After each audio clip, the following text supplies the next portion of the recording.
Good morning, everyone. It's just gone 6:30 on a nice Saturday morning. I'm out refereeing later on, under 16s game, and I just thought, well, look, I'm awake. Sod it, let's do some chess shorts. So reaction videos. So all I know about this is it's a 10-minute game, might be a 10 plus 10, I don't know. It's been sent in by PXN23. It was rated in the 1200s in rapid, as is their opponent.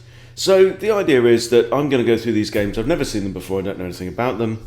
I'm going to give my view on the positions and the options, candidate moves, that kind of thing. So if you're rated, say, below 1200, you may compare what you see in the game to what the players actually play.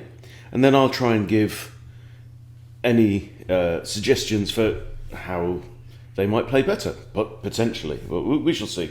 Like I say, it's 6:30 in the morning and I've had chocolate cake for my breakfast. Because it's birthday cake, why not? You've got to do it. Alright, so we've got an e4, e5. Oh, the King's Gambit.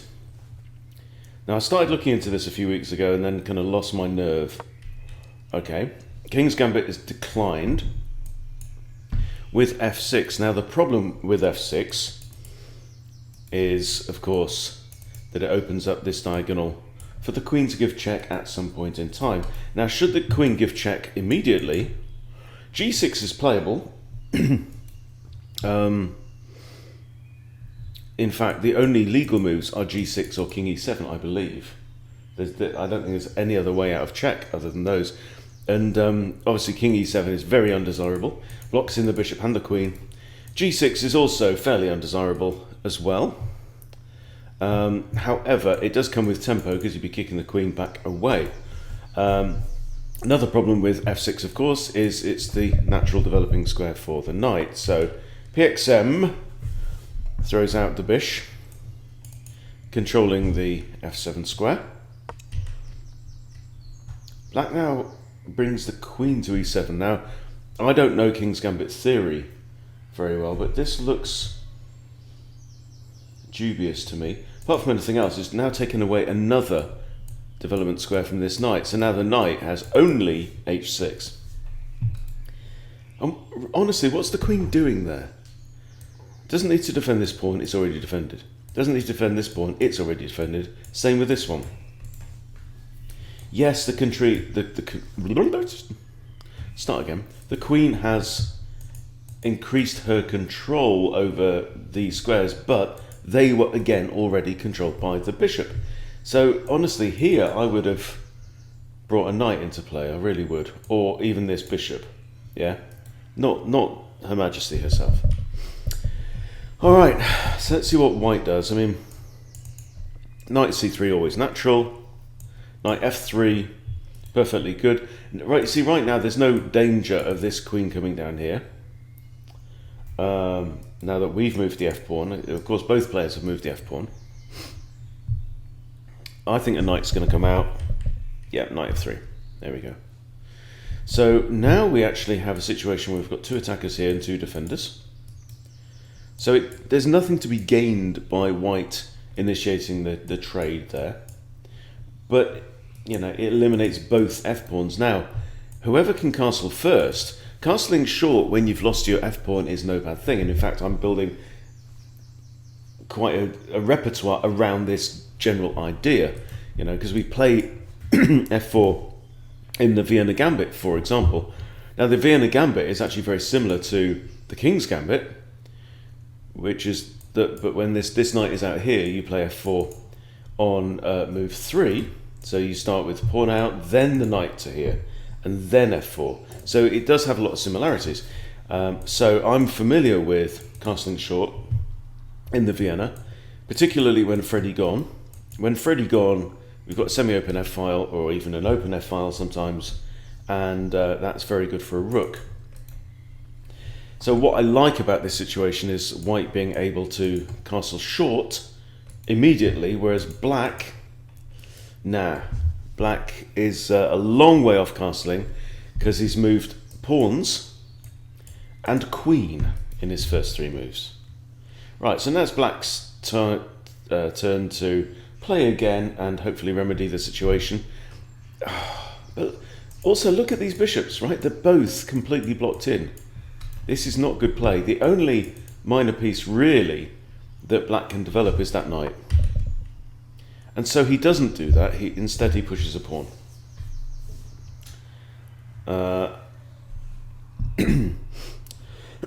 To his credit, it opens up this bishop, but white now could push f5 if you wanted to, and then just snub out the scope of this bishop. And the bishop might like to come to g4. At the same time, something we quite often see is just castles, and then the rook is defending this knight from an invading bishop. So castles, yeah. Now the rook defends the knight. If the bishop should come out now, the queen is free to go on her business. You know, she can move away because the knight's defended, and not only by the g-pawn. The g-pawns, G and H pawns here are very important. You want to keep those tied to the king.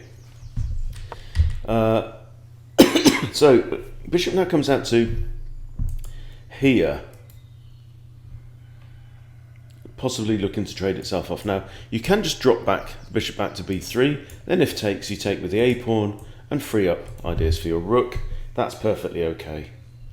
You could throw in a check, but then that's just going to prompt c6. Okay, we drop back, good. Takes. And quite honestly, you know, what has black got to show for that little flurry? Right? Here. Right? Let's go back to here. It's black to move. He's got no development. Right? He's got this dark squared pawn pyramid here, with his queen stuck behind it and his dark squared bishop stuck behind it. The only piece, I mean, this knight could come into play. Other than that, the light squared bishop currently has the freedom of the city, because it can move in and out of these pawns, right? Quite happily. So from here, take a snapshot of this, right? There. What's changed? I'll tell you what's changed.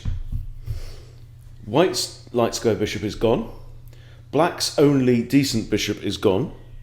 And white has moved the pawn towards the centre and opened up a free file for his rook. So nothing gained at all in any of that. Okay. Black does, however, finally grab the offered King's Gambit pawn. And let's see how that works out for black, because one issue is king and queen are in line. So, I mean, I think that rook's going to come to e1 at some point very soon, if not immediately. Another issue is that you're probably going to see d4, and then this bishop will be targeting that pawn and can grab it back. Again, something I know very, very well from the Vienna Gambit and similar. So, see, right now we don't have to defend this pawn at all. Queen can quite happily come and get that pawn because we just play rook e1 and win the queen. Thank you very much. Game over. Now that's an odd move. This I don't understand. Neither the queen nor the bishop is likely to come out to this diagonal anytime soon. I just don't get... I would have struck out for the centre immediately. I mean, d3 is okay, defends the pawn, but actually, you know, d4 I think is the better move, offering the pawn. But king h1? Sorry, I just don't... I don't get it. I don't get it. Okay, now we develop a knight, but still please d4. Come on, controlling the centre, even 10, 12 moves in, is important. You know, you want to open up this bishop, you want to attack the pawn, give black something to think about, right? Control these squares. They're important. Yes, knight out is good. And now, okay, d4. Perfect, right. So, you know, perfectly good order. And now we're attacking the pawn. Now we're attacking this. Once it's defended. And look at black's kingside. Not good. Not good at all, my love. And should black castle short, if he can ever finally managed to develop his minor pieces, then he's got a horrid diagonal here. Fortunately, white doesn't have a light squared bishop anymore, but still, I would take white any day of the week in this position. Oh, he goes long.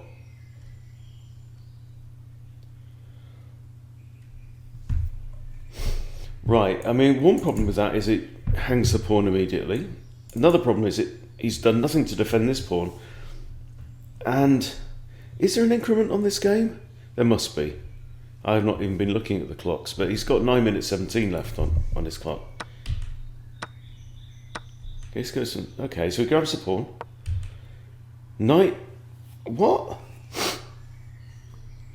Okay, alright, so the knight's defending against this move, but the knight is now no longer defended itself either. Surely we're going to grab this pawn, yeah? Yeah. Well, if this is a straight 10-minute game, then black is guilty of very, I mean, absolutely bang up, lock me up now guilty of time spaffing, right? Which is deadly sins of chess number 1. He is simply not using the time that is given to him. Man, this is nuts. Okay, so he's now down a pawn, right? He's got a horrible position. The king is unsafe, and look at the minor pieces. I mean, this is like textbook play from white, but black is just 50 shades of dumb. Okay, king comes across to attack the rook. First things that spring to mind, queen here is a thought. You could simply retreat the rook and just go, you know, you ain't got nothing. He's also just pinned this pawn as well. That pawn now cannot move. So something like this, and then using this, you know, strike at the centre, try and chip away at these pawns. They're not going to be there forever. What does white do? Queen A1, why not? Right, now this knight is stuck there. It's got to defend this square. Right? So what do? Right? We could now... how do we get at that knight? Possibly move this guy c4, c5 with a fork on pawn and knight. This one's pinned. This one can't move. That's what I'd do. Yeah, something like that. Definitely. Okay, and now black plays g5. I'll tell you what, I've been playing a lot of blitz recently, and I'm down in the like 1250 right now, and my opponents aren't playing this badly. Okay, so what's he trying to do? He's slightly annoying our bishop, but actually our bishop... Okay, so does the bishop want to come here and put pressure on the knight, or does it want to come here and maintain the pin on the pawn? I'm thinking pawn. I think g3. Okay, white goes e3 again, but you know, black's got two equally horrible problems here, and now d5. But then d5 could be met by c5, and that actually solves the problem for black. You see, the difference is with e5 break, we're attacking two pawns at once. That cannot be ignored, right? With this, you can just counter push and then lock off these pawns here, and then this pawn's secure there. That actually better for black. So I would hold off on the d5 move, I think. Okay. But this isn't better for black. Now what we can do is simply take. I think black has flinched here. Black blinked first. This was unnecessary, right? Black is much better waiting for white to push d5 and then counter push, right? With this move, now we can just... Oh, we can't just take it because it drops the bish. Right, maybe rook e1 first, I don't know. Knight drops back. Okay, adding a second defender here. So if pawn takes, we recapture with one of the knights. We've got an attacker here. Also then got an attacker there if that pawn goes. Obviously the rook can't take that straight away, but you know, you need to make a mental note of these things. Let's see what black does anyway. Throws the queen out into the board. Black's decided not to bother playing with most of his pieces. He's just going to play with a queen and a bunch of pawns, right?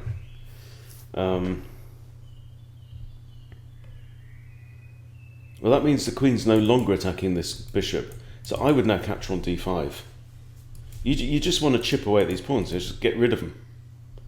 Be gone, pawns. Takes. You'd love to come in and capture with a knight and remove stuff, but anyway, start with. You will. Don't buy this move because it hangs the rook for one thing. Well, I mean it.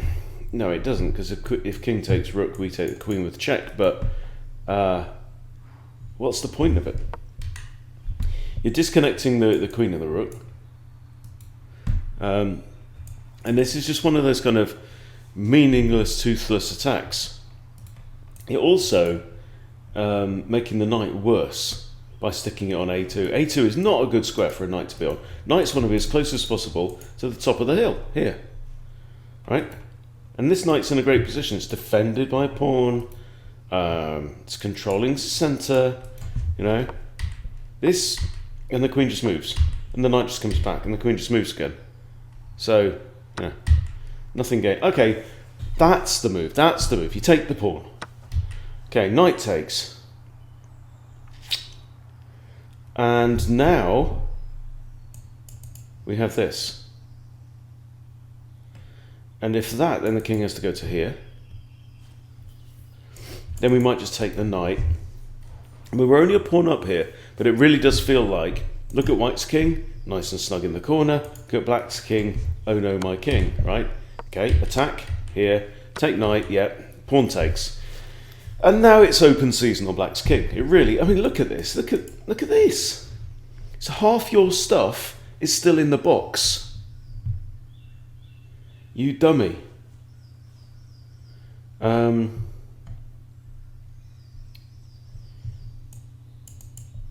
And yeah, by the way, before anyone starts putting comments as in, you know, don't go around insulting chess players, look, we're all dummies. We are all dummies from time to time. Everyone blunders, everyone does silly things. It's not an insult to say that was silly, right? Because we all do it. Okay, white actually has quite a nice coordinated situation here. So what do? Do we take the rook, king takes, queen in there? Oh, I don't know. Queen in there, then queen can't block, king has to move. I don't know. I haven't quite got enough pieces right now to finish the job. I mean, this as well would force a trade of queens. I don't know if that benefits white, though. Feels like you want to get this knight, which is doing nothing right now. You want to get this knight back into the game, but there isn't really a route in for that knight. Can't come here, and it can't come here, because both are guarded by pawns.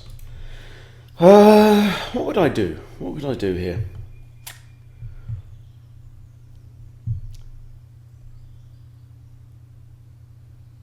Can't move the bishop back to here, because it drops the knight. How do we get this knight in? Or is there I mean, taking out the rook. You see, if we don't, then black might. That's the issue. Could drop the rook back and just harass the queen again, and then kind of regather. Okay. So white decides to trade. Queen comes in with check. Well, yeah, but the king's got three. Oh, no, it hasn't. King has to go here, or else the bishop falls. Oh no, queen defends. Okay. The king's gone into another dark square, and we've got a dark square bishop. Maybe not the best move. But here you can see it's like, well, what's white got? You know, it's like white's other pieces are just a bit too far away to play a role in the attack. So we've traded off rooks. But if anything, that has released a little bit of pressure for black. Because black could now potentially kind of develop the bishop with tempo somehow, get the knight into play, I don't know. But this rook's still vulnerable. Maybe even bishop here, knight out. Okay, I